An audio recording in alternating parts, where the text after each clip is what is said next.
Pharmaceutical giant Johnson & Johnson is in the spotlight today after an Oklahoma judge ruled the company is indeed responsible for worsening the opioid epidemic. The case spanned more than 2 years and ended with the judge ordering Johnson & Johnson to pay $572 million to the state of Oklahoma. Well, an appeal is expected. In the meantime, there are still hundreds of similar pending lawsuits from state and local governments, many of which are right here in Western Mass. And Western Mass News reporter Sabrina Riley joins us live in studio with local reaction to this first verdict of its kind. Sabrina.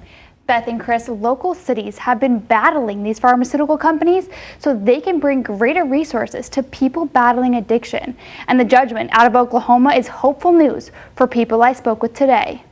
This is a good first step, and we are hopeful again for the same type of relief to be brought here in the city of Springfield. After hearing the news that Johnson & Johnson has been ordered to pay the state of Oklahoma $572 million, cities like Springfield have a newfound hope. Mayor Dominic Sarno tells Western Mass News that although the city is just one of over 2,000 local governments suing pharmaceutical companies for their role in the opioid epidemic, they believe that with time, retribution will be possible. So I thought it was again, a good sign.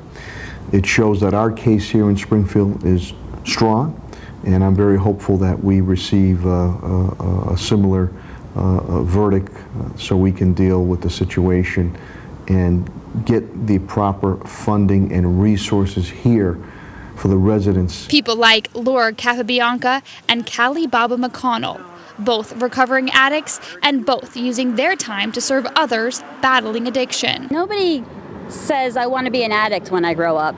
It's something that it hits you.